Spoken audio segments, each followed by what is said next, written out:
commune. Abel Elimbi Lobé, le professeur Abba Yono, qui est juriste de formation, dans le cadre du grand débat qui accourt actuellement au Cameroun. Le professeur Abba Yono donc insiste, il signe et il persiste.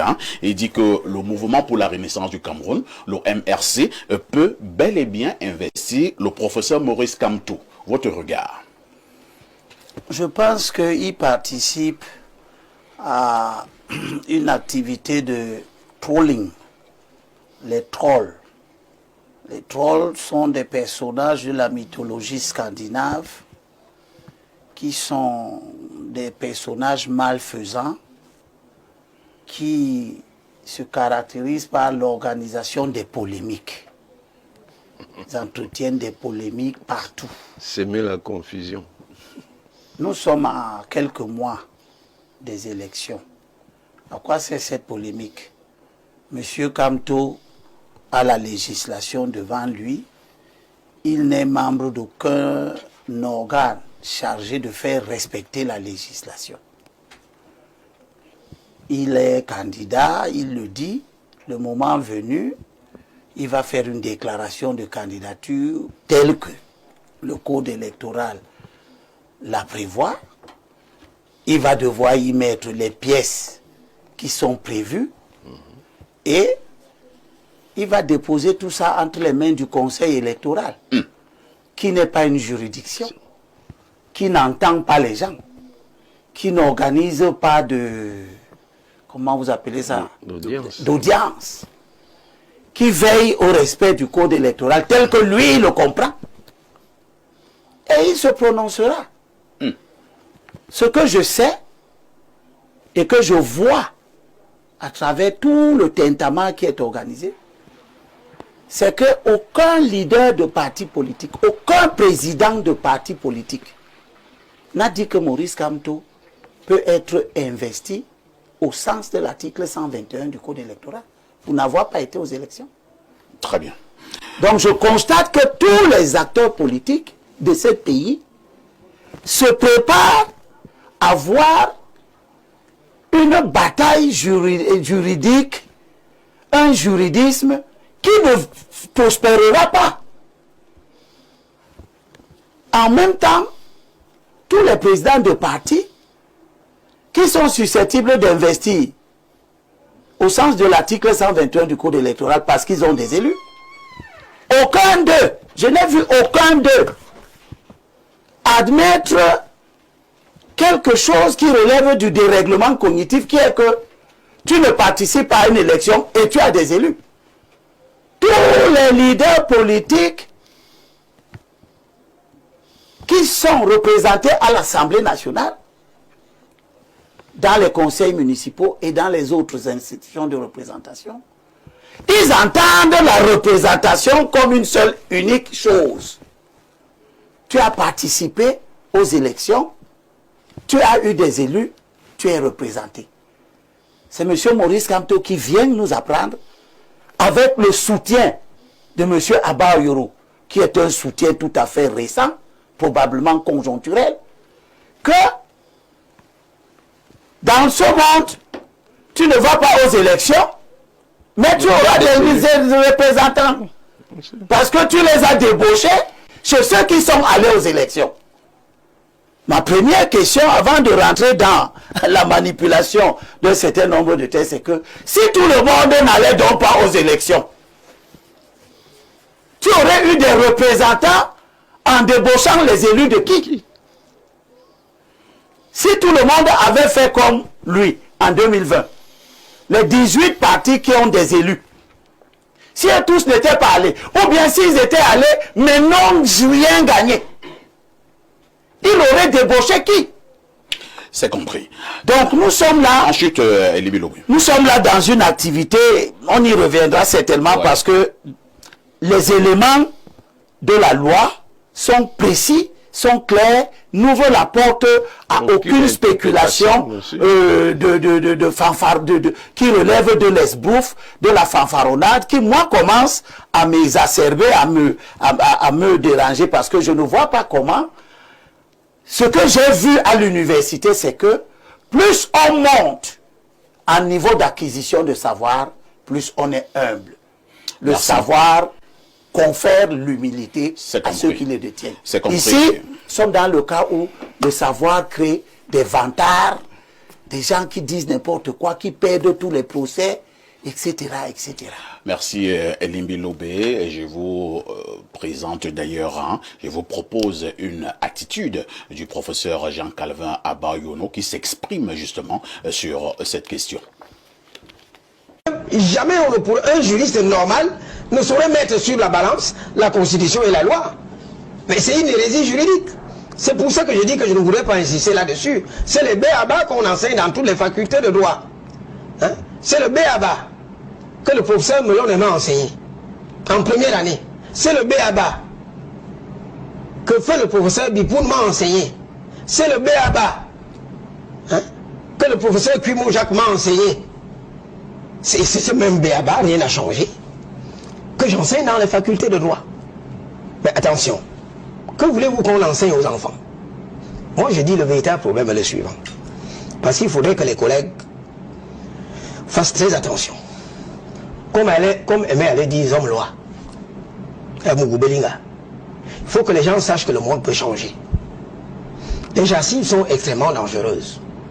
Nous avons l'obligation éthique de dire la vérité. Où sont mes collègues de ma catégorie, de mon poids scientifique, qui enseignent le droit constitutionnel, pour dire à la face du monde que ce que le pouvoir fait n'est pas normal? Où sont mes collègues qui enseignent les libertés publiques et les droits fondamentaux, pour dire que Maurice Kamto bénéficie du droit d'être électeur, conformément à l'article 26 du pacte international relatif aux droits civils et politiques? Mais ça ne va pas être une question d'un seul individu. Le combat doit être collectif. Nous sommes dans un bateau Cameroun. S'il coule, que l'on soit partisan affirmé du pouvoir, partisan souterrain, ou alors partisan poltron, qui sévit, qui vit sous le règne de la servitude volontaire, nous allons tous périr. Les universitaires doivent indiquer la voie. Le peuple nous regarde. Nous sommes en situation avant-gardiste. Il ne s'agit pas d'un problème d'individu, il ne s'agit pas d'un problème d'une seule personne, mais pardi. Les enfants que nous enseignons nous regardent. Mais quand vous dites en Mondovision que la loi déroge à la Constitution, vous voulez que les enfants vous regardent comment? Professeur Mathias Eric Ouanangini, votre collègue Abayono persiste donc. Le professeur Kamto peut bel et bien être investi par son parti politique, le MRC. C'est faux. Les glossateurs, parce que c'est comme ça qu'on les appelle au plan technique, du MRC sont dans la manipulation, je le répète. Ils ont un objectif qui est un objectif politique. C'est que le professeur Kamto, qui est à l'initiative du boycott de sa formation politique lors des élections législatives et municipales, puisse se présenter à l'élection présidentielle de 2025. Maintenant, l'article 121 du Code électoral prévoit 3 possibilités. Mais la possibilité que le professeur Kamto ne peut pas utiliser, c'est précisément celle d'une candidature directe du MRC à l'élection présidentielle. Et pourquoi? Parce qu'il n'a pas de représentant ni dans les conseils municipaux, ni dans les conseils régionaux, ni à l'Assemblée nationale, ni au Sénat. Maintenant, ils font de la sorcellerie. C'est du famla juridique. Ah bon? Ils font de la sorcellerie, c'est-à-dire ils disent que non. Vous dites que c'est du famla Je dis juridique. que c'est du famla juridique. Ils font de la sorcellerie en disant que être représentant ne signifie pas qu'on ait été élu. Or, nous sommes dans un code électoral. Quand on parle de représentation dans un code électoral, c'est essentiellement par la modalité élective. Il n'y a pas de représentation politique dans le code électoral qui ne passe par la médiation de l'élection. Mais comme ils ne se sont pas présentés, il faut maintenant jouer sur les mots pour dire non, l'article 121 ne dit pas que représenter, c'est avoir été élu. Mais c'est de quelle représentation qu'on parle? On ne parle pas de représentation commerciale. On ne parle pas de représentation judiciaire. On ne parle même pas de représentation diplomatique. Et c'est là où je dis qu'en fait, il confond les formes de représentation, et particulièrement le professeur Moïse Timtoué, parce qu'il est privatiste. La représentation en droit public et la représentation en droit privé, c'est deux choses différentes.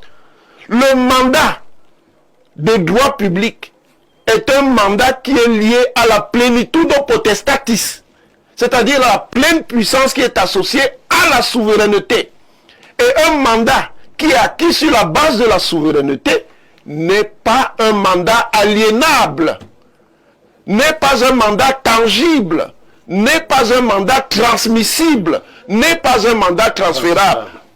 Autrement dit, on ne peut pas faire commerce de ce mandat. Comme disait M. Elimbi Lobé, quelqu'un est élu au SDF, on le débauche et on dit qu'on a des élus parce qu'il est venu dans le MRC. Ça, c'est un scandale. Voilà pourquoi je parle de sorcellerie juridique. C'est de l'ivou. Merci. Hein. Pour ceux qui nous regardent au Bangladesh, l'ivou, c'est une forme de sorcellerie. Alors, docteur Jean Jaurès Ngaput, nous avons voulu avoir cette mise en bouche pour que nos téléspectateurs à travers le monde soient de plus en plus édifiés. Le professeur Abba Yono l'a signalé que le professeur Kamto peut bel et bien être investi par le MRC, le professeur Owanangini, y compris Abel et Limbi Lobé, répondent faux, et Limbi Lobo et le professeur Owanangini va dans les détails. Quelle est votre position? Est-ce que de manière subtile, l'on fait un effort d'écarter le professeur Kamto à la course à la présidentielle? Alors je dirais qu'il y a un grand danger que court notre société avec ce genre de débat. Nous avons des personnes qui ont leur stratégie et décident que l'ensemble des Camerounais ne doit être focalisé que sur leur stratégie. C'est une prise d'otage de l'électeur. La réalité que je voudrais dénoncer ici, c'est qu'il s'agit d'un débat de spécialistes, très bien, mais une fois que les spécialistes ont débattu, ça ne changera rien à ce qui va se passer en réalité au Conseil constitutionnel. Ce sont eux qui vont décider. Aujourd'hui, je ne comprends pas pourquoi, depuis plus d'un mois, les gens sont en train de discuter. Savant contre savant. Bon, faux savant contre vrai, peu importe. Ce qui est sûr, c'est que là, nous avons des gens qui ont pris toute une population, tout un ensemble d'électeurs en otage, alors qu'il y a une stratégie dont on verra véritablement les ressorts dans les prochains mois. Je veux dire que très bientôt, on verra sous quelle bannière la candidature va être déposée, parce qu'il y a bien sûr d'autres choses qui se trament en arrière. Les gens, ils sont en train d'occuper l'espace, ils sont en train de faire en sorte qu'on perde de l'essentiel. Vous soupçonnez quoi? Vous dites qu'il y a des choses qui se trament en arrière. Que soupçonnez-vous? Ce que je soupçonne, c'est qu'il y a quelqu'un qui a une stratégie. Sa stratégie, c'est... Quelqu'un là, c'est qui? Je veux dire que celui qui dit qu'il peut se présenter sous telle ou telle bannière ou pas de son parti, alors qu'il n'est pas représenté, il a une stratégie. Vous n'avez pas son nom? Pardon? Vous n'avez pas son nom? Mais ça ne me semble pas important ici, parce que vous êtes dans les devinettes? Non, ce n'est pas du tout des devinettes. Ce qui est important ici, c'est que je ne vais pas venir alimenter un débat qui, pour moi, n'a pas lieu de monopoliser l'attention. Aujourd'hui, les choses vont être tranchées. Ce que j'ai envie de dire, c'est qu'on a une année électorale. Les Camerounais ont besoin de savoir ce qui leur est proposé pour apporter de meilleures conditions d'existence, de meilleures conditions de vie. Donc aujourd'hui, le débat devrait être centré sur ce qu'on propose aux Camerounais par rapport aux difficultés qui sont les nôtres aujourd'hui. Très bien. C'est là-dessus qu'on devrait se pencher et non continuer à discuter sur les stratégies de quelqu'un qui occupe l'espace sans être présent et sans vous payer les droits de publicité. Pierre Blériot-Niamey, que nous ferons toujours notre travail de journaliste. Lorsqu'il y a un grand débat qui a cours en République, nous nous posons sur la table de débat. Le professeur Kamto veut donc être candidat sous la bannière du MRC. Votre commentaire et votre regard. Parfait, vous savez que je n'ai pas le niveau de ces maîtres en droit. Sauf que moi, je travaille avec les esprits. Ah bon? Oui, bien sûr. Les bons ou bien les mauvais esprits? Les esprits, c'est les esprits. Quand je suis dépassé par une situation, je vais chercher loin. Je vais vous faire une figuration. Vous savez qui est Akeremouna? Bien sûr. Est-ce qu'il est juriste? Je ne sais pas. Est-ce qu'Akeremouna, au moins, lui, il est juriste? Il a bien bien évidemment. juriste. Juriste de haut vol. Vous répondez précipitamment. Ça dit que Akere Mouna, lui, n'a jamais lu la Constitution. Quand Akere Mouna cherchait à être investi à l'élection, il n'y a pas d'anglophone qui aurait pu être débauché dans un parti étant député pour rejoindre Akere Mouna et lui donner l'investiture. Et il y en a. Pourquoi Akere Mouna allait chercher un parti qui avait ses élus? Parce que lui ne comprenait pas ça. Vous avez vu les démêlés dans lesquels Cabral Libi était ces derniers temps, quand on menaçait de lui arracher le PCRN, le professeur Maurice Kamto lui a apporté son soutien. Mais il ne lui a pas suggéré. Cabral est député, n'est-ce pas? Cabral n'a pas le niveau de Kamto, mais il est doctorant en droit. D'accord? Il est un garçon très intelligent. Cabral n'a pas imaginé que, étant investi lui-même député, il peut s'investir. Non, et puis ses deux autres collègues, ils peuvent aller dans un parti et puis aller dire que... Et laisser qu'on a avec l'autre parti. Voilà. Et là, tous les professeurs intelligents, parce que j'aime vous dire qu'Abba Oyono est le parrain intellectuel de Cabral. Abba Oyono n'a pas suggéré ça à Cabral. Est-ce que vous voyez ça? Je vois très bien. C'est-à-dire que Abba n'a pas suggéré à Cabral que, mais attends, laisse-les avec le PCRN, tu es député. Prends le parti des mouches. Prends le parti des mouches et avec ça, Roland d'ici, à partir de là, ce parti aura déjà la capacité à investir. Abba Oyono n'a pas suggéré ça à Cabral. Akere Mouna n'a pas eu l'intelligence d'aller dans un parti et de débaucher quelqu'un. Il n'est pas pape du droit. Le nomadisme politique n'est pas la vraie visée de Kamto. Mais ce que le docteur vient de dire est très important. Depuis un certain temps, ayant envahi les réseaux sociaux, le MRC a le projet d'envahir les télés aussi et les espaces de communication. Pour mettre dans les idées, dans le subconscient des Camerounais, une possibilité. Et vous verrez des Camerounais sérieux qui, à force d'entendre une mauvaise chanson, ont commencé à la répéter. Et je vous disais, et à la danser. Une espèce de syndrome de Stockholm. Actuellement, donc nous sommes dans une situation où même les gens qui ne sont pas spécialistes de droit commencent à vous dire que mais on peut bien investir le président Kamto, il a déjà les élus.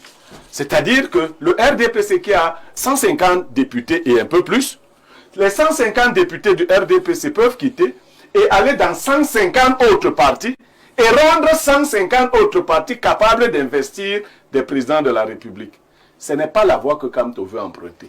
Il veut susciter l'adhésion et la conscience populaire pour un autre mouvement qu'il imagine. Ça, c'est la première voie. Vous soupçonnez qu'il imagine quel autre mouvement? Non, la vérité, c'est que chaque fois que le professeur Maurice Kamto a essayé de faire des marches, elles n'ont pas été suivies. Et la mobilisation était faible. Vous voulez dire qu'il n'est pas suivi au Cameroun? Non. Il n'y a pas une adhésion populaire? Non. Oui, non, attends, parfait ici. Moi, j'étais très jeune. Hein. Le BIA a essayé d'arrêter Frundi à Bamenda. L'armée n'a pas pu. Hein. À l'époque, Frundi avait l'adhésion populaire. Vous ne pouviez pas arrêter Frundi. À l'époque, même ici à Yaoundé. Après, ça a chuté. Mais vous pouvez arrêter Kamto à tout moment. Comment ça? Quand on était le prendre à droit là, qui s'est opposé à ça? Bah, il s'est laissé faire. Non, pas lui. Est-ce que c'est pas à lui? Ce sont les partisans qui doivent sortir de... Mais pourquoi vous ambitionnez d'avoir arrêté Kamto? Non, je vous dis, je n'ai pas parlé d'arrêter Kamto. Je dis que Kamto voudrait atteindre la masse critique, qui soit capable de l'accompagner dans son mouvement. Parce que si Kamto aujourd'hui, dans les mêmes conditions, veut être investi à l'élection présidentielle, je lui réponds de manière simple, je l'ai déjà dit. Ndoki n'est pas morte de n'avoir pas été élu. N'Djamé n'est pas encore mort et il n'en mourra pas. Kamto non plus ne mourra pas d'avoir pas été investi par le MRC. 7 ans, ce n'est pas trop. Les autres ont attendu. C'est-à-dire, quand vous regardez N'Djamé... Donc, que Kamto attend de... Comme N'Djamé 2032. Mais c'est ce que tu crois que Ndoki est dans cet état, pourquoi? C'est à cause de Kamto. N'Djamé dans à cause de Kamto. Lui, il va être dans cet état-là. Les origines du mandat représentatif, que l'on considère aussi comme l'interdiction du mandat impératif, se situe à 1789, à l'article 3 de la Déclaration des droits de l'homme et du citoyen, n'est-ce pas, consécutif à la Révolution française.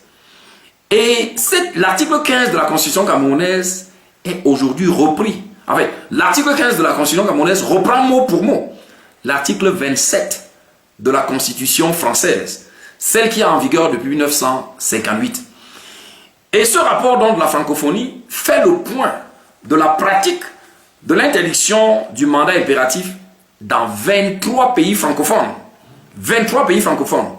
Il s'agit du Burkina Faso, du Burundi, du Canada fédéral, de la Fédération Wallonie-Bruxelles, de la France, du Luxembourg, de la Macédoine, du Québec, de la Roumanie, le Québec étant un État fédéré au Canada, parce que les États fédérés peuvent avoir également des mécanismes qui leur soient autonomes, dont la Roumanie, le Rwanda, la Suisse, la vallée d'Aoste, le canton de Vaud, le Gabon, l'île Prince-Édouard, le Sénégal, l'Alberta, l'État d'Alberta au Canada, la Grèce, la Guinée équatoriale, la Principauté d'Andorre, la Bulgarie, la Moldavie et le Tchad. Donc ce rapport présente la pratique du mandat représentatif dans 23 pays francophones. Et nous savons que la France est quand même notre principale source d'inspiration sur certains mécanismes juridiques. Alors, comment est-ce que ça se passe dans ces différents pays-là? Alors, en exploitant ce rapport, je vais lire que au Burkina Faso, par exemple, en 1993, 12 sièges sur les 109 que comptait l'Assemblée des députés du peuple avaient été remportés par le parti appelé Convention nationale des patriotes. Or, en 1993, c'est-à-dire un an après, 9 des 12 députés que comprenait ce parti firent sécession et allèrent créer le Parti pour la démocratie et le progrès appelé PDP, qui fut admis à l'Assemblée nationale. S'agissant du Burkina Faso, il est rapporté que le 14 mai 2010, un député élu sur la liste du parti Rassemblement pour le développement du Burkina Faso, RDB, a quitté en cours de mandat son parti pour occuper un poste au sein de l'organe délibérant du nouveau parti politique, l'Union pour le progrès et le changement, appelé UPC. Après le Burkina Faso, si je prends le cas du Burundi, il est dit qu'en 2007, un groupe de députés et de sénateurs fidèles au parti CNDD-FDD ont quitté ce parti pour se fondre dans un autre parti, l'UPD, qui n'était même pas représenté au Parlement. Ça, c'est au Burundi. Au Gabon, entre 1993 et 1995, avec les premières élections multipartistes, les transfuges du PDG créèrent pas moins de 7 nouvelles formations politiques, dont le mouvement de redressement national appelé Morena. Ça, c'est le Gabon. En Macédoine, il est dit, pendant la période 2002-2006, 22 députés ont changé d'allégeance partisane, 21 passant à de nouveaux groupes parlementaires issus de 2 partis politiques ayant quitté la coalition électorale. Pendant la législature 2008-2012, il n'y a jusqu'à présent que 5 députés qui ont transhumé, passant de députés indépendants à un groupe parlementaire nouvellement créé. J'insiste sur le groupe parlementaire nouvellement créé. En Moldavie, les cas de transhumance sont fréquents. Ils prennent la forme de la désagrégation de blocs préélectoraux. C'est les blocs qui sont créés pendant les élections, quand des députés décident de créer de nouveaux groupes parlementaires. J'insiste encore là-dessus. C'est-à-dire qu'en Moldavie, en Macédoine, au Burkina Faso, au Burundi, on voit très bien que des députés qui avaient été élus sous la bannière d'un parti, pendant leur mandat, décident de créer de nouveaux partis, lesquels partis parviennent à créer des groupes parlementaires au sein de l'Assemblée nationale. Ça veut dire que la pratique de l'interdiction du mandat impératif autorise un député à créer un nouveau parti et continuer à siéger au sein de l'Assemblée nationale.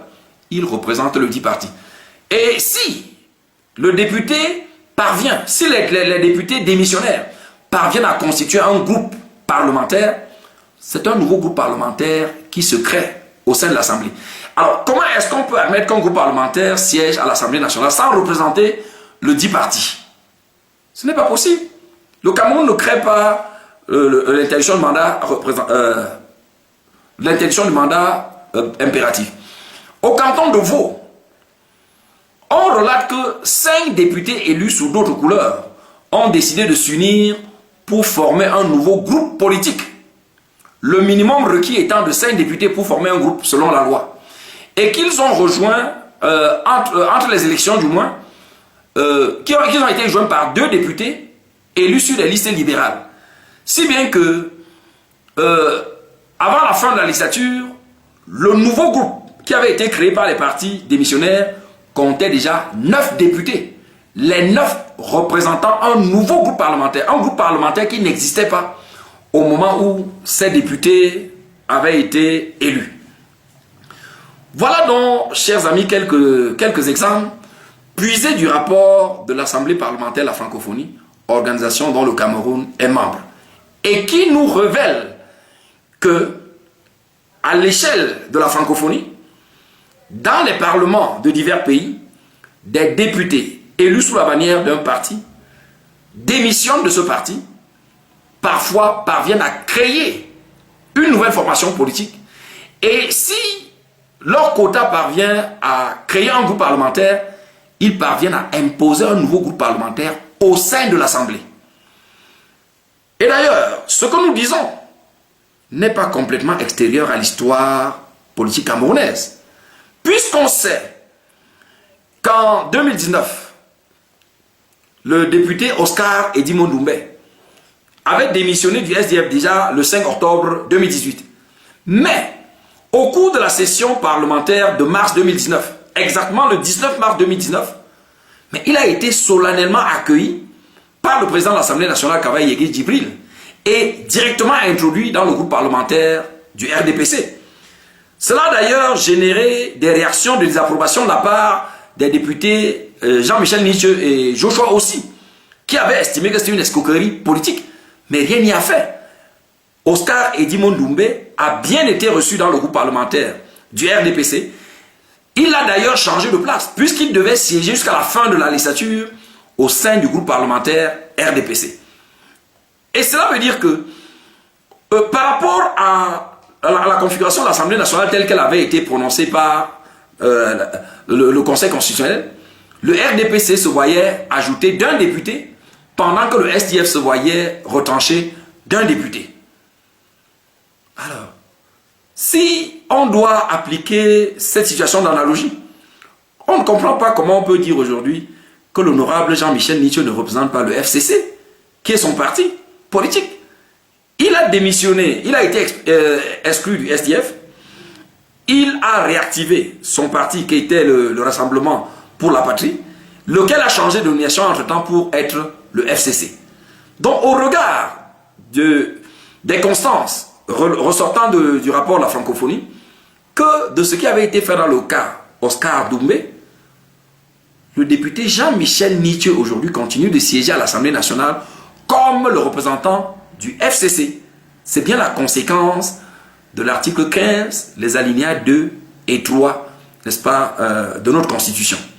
Alors, pour essayer de contester ce que nous sommes en train de dire, des collègues d'autres juristes font état de ce que les partis représentés à l'Assemblée nationale sont arrêtés par la décision du Conseil constitutionnel constatant l'élection des députés. Mais si cet arrêt-là devait avoir un effet définitif, mais c'est oublier que le député bénéficie des prérogatives, parmi lesquelles justement celles que lui confère l'article 15 de la Constitution. N'est-ce pas? Parce que quand le Conseil constitutionnel doit intervenir, c'est bien parce que la Constitution elle-même prévoit que le Conseil constitutionnel doit intervenir pour proclamer les résultats définitifs, n'est-ce pas, de l'élection législative. Et c'est la décision du Conseil constitutionnel qui dit qui est député et qui ne l'est pas. Donc ce que le Conseil constitutionnel déclare, c'est de fixer les personnes ayant la qualité officielle de député. Mais une fois que le Conseil constitutionnel a déclaré qui est député, le député retrouve sa liberté. Puisque de l'autre côté, il y a l'article 15 qui lui dit, une fois que tu es député, mais tu n'es pas esclave de ton parti. tu peux t'en détacher quand bon te semble. Et te détachant, tu peux rejoindre un autre parti déjà représenté à l'Assemblée nationale. Tu peux intégrer un parti non représenté à l'Assemblée nationale, mais qui existe déjà. Tu peux également décider de créer un parti tout à fait nouveau. Et parce que tu continues de siéger à l'Assemblée, tu ne sièges pas à ton nom propre, tu sièges au nom de ton parti. Et si vous êtes nombreux dans ta situation à avoir rejoint ce parti-là, si le quota est tel que vous pouvez créer un nouveau groupe parlementaire, ce groupe parlementaire va être constaté au sein de l'Assemblée nationale. Il n'y a rien à faire. Le Cameroun ne crée pas le mandat représentatif. C'est une pratique universelle. Donc, nous pensons que une fois que le Conseil constitutionnel a proclamé qui est député, le député retrouve maintenant la plénitude de ses attributions et peut donc se sentir libre, n'est-ce pas, de rejoindre le parti de son choix. Et parce qu'il continue de siéger à l'Assemblée, il représente son parti sans qu'on ne puisse le lui contester. C'est encore l'application même de la Constitution. Donc, les usages que nous avons décrits, qu'ils soient tirés du rapport de l'Assemblée parlementaire de la francophonie ou bien de la pratique qui a eu cours au Cameroun, dans le cas notamment de Oscar Edimo Doumbé, nous confortent dans l'idée que tous les élus qui avaient été présentés par d'autres partis et qui ont aujourd'hui rejoint le MRC représentent le MRC dans leurs différentes assemblées, qu'il s'agisse des conseils municipaux que de l'Assemblée nationale.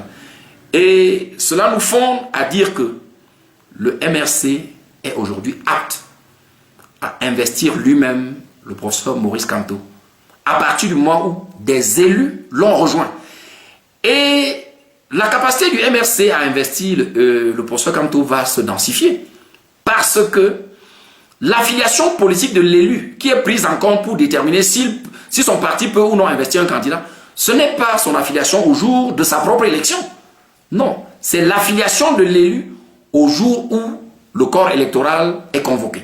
Donc, un député du RDPC, qui jusqu'à ce jour continue d'appartenir au RDPC, s'il démissionne et rejoint le MRC à la veille de la convocation du corps électoral, pour la présidentielle 2025, habilite le MRC à se servir de lui pour investir lui-même le professeur Maurice Kamto. Ce n'est pas une création camerounaise, c'est une pratique universelle, puisée, n'est-ce pas, de la Déclaration des droits de l'homme et du citoyen depuis 1789. Et depuis 1789, le mandat représentatif a eu ses usages. Les usages dont nous parlons constituent dans le cadre camerounais ce qu'on appelle le droit comparé d'abord. Et quand on parle de droit comparé, on peut le solliciter pour permettre de comprendre une disposition identique dans le droit interne d'un État.